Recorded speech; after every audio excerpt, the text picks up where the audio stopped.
Okay, now friends, today we shall discuss about the electrostatic potential and capacitance, that is chapter number 2 of our syllabus.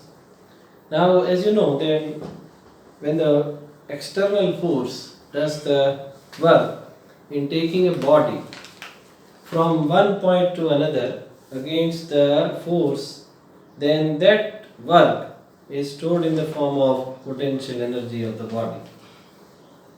Now this can be seen for the spring force and the gravitational force. Now when this force is removed, what will happen?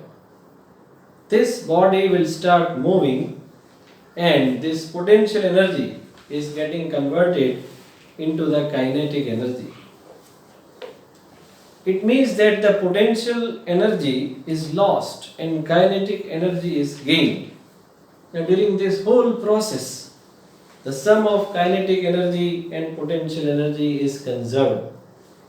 Thus, these forces, that is this spring force and the gravitational force, they are all conservative forces. Here, Coulomb force, which we have studied in our chapter number 1, between two stationary point-like charges is also a conservative force. Now, as we have discussed the potential energy of the masses in the gravitational field, we can discuss the potential energy of the charges in the similar way for the electric field. Now let us consider the electrostatic field, that is capital E. As you know, electrostatic field is denoted by capital E, and this electrostatic field is produced by some source charge capital Q or some charge distribution, and for simplicity we consider that this charge capital Q is a positive charge and which is placed on the origin of the coordinate system. Now we want to bring charge small q from point R to point P. Okay. Now when you are bringing this small charge q from say point R to P, we have to do some work against the electric force that is existing between these two positive charges capital Q and small q. Here we can say that both these charges are greater than 0, means they are positive charges. Okay.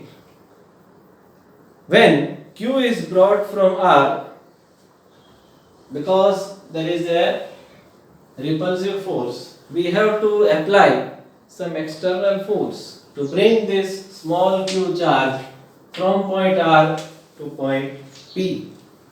And this external force, say for example we apply the external force here in this direction, then this external force is equal in magnitude and opposite in direction to the electric force. Now these two forces are same in magnitude and opposite in direction, then net force is 0. So what will happen?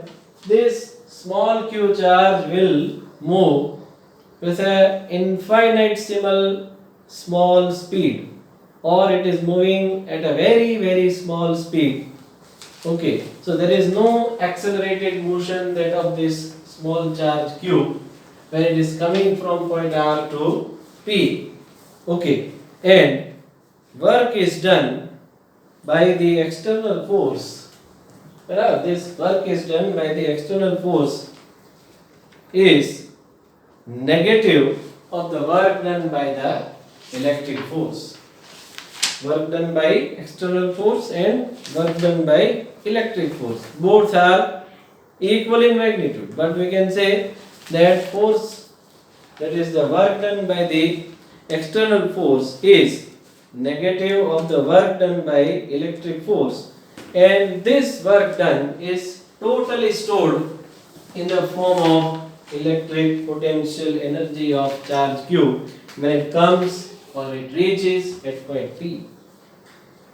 When external force is removed, say for example this q charge has reached point P, and if you remove this external force which you have applied, then what will happen? Due to this electric force, the charge small q will be taken away, or potential energy will be converted into kinetic energy. Now, if you want to find the work done by the external force in moving this small q charge from point R to point P, then according to our usual calculation, work done from R to P by which force? First of all, we calculate the work done by external force. So, integration R to P, F external and small displacement dr, force into displacement. Now, F external and electric force, they are equal and opposite. So, instead of external force, we can write minus F of Fe. So, we can write R to P minus Fe dot dr or Fe into dr. Okay, this work is against the electric repulsive force, and this is stored in the form of potential energy.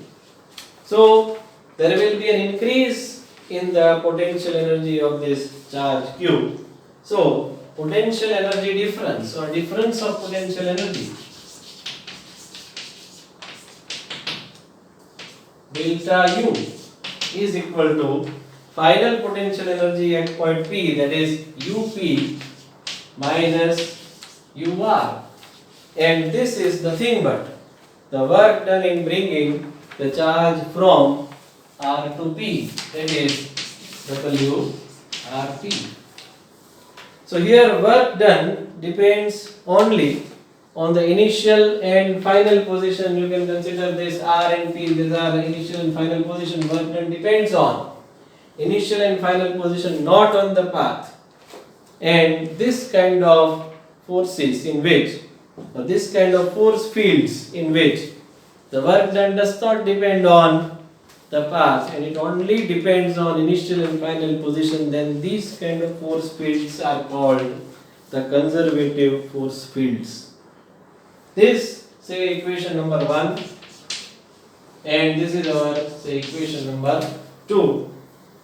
Equation 2 also defines the potential energy difference in terms of meaningful quantity, that is work done.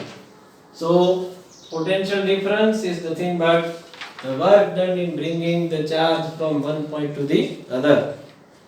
If we consider the initial point to be infinite, this point this point R is taken to infinity, then whatever is the work done to bring the charge from infinity to point P, then that work done can be written as W infinity to point P, that is UP minus U infinity, that is equal to the work done, that is the potential at point P. Or we can say, to bring the charge from infinity to point P is nothing but electric potential of that charge at point P. Here at infinity, the energy of the charge, that is potential energy of the charge, is taken to be 0. This potential energy of the charge Q at any point in electric field is the work done by the external force in bringing the charge Q from infinity to point P. Thank you.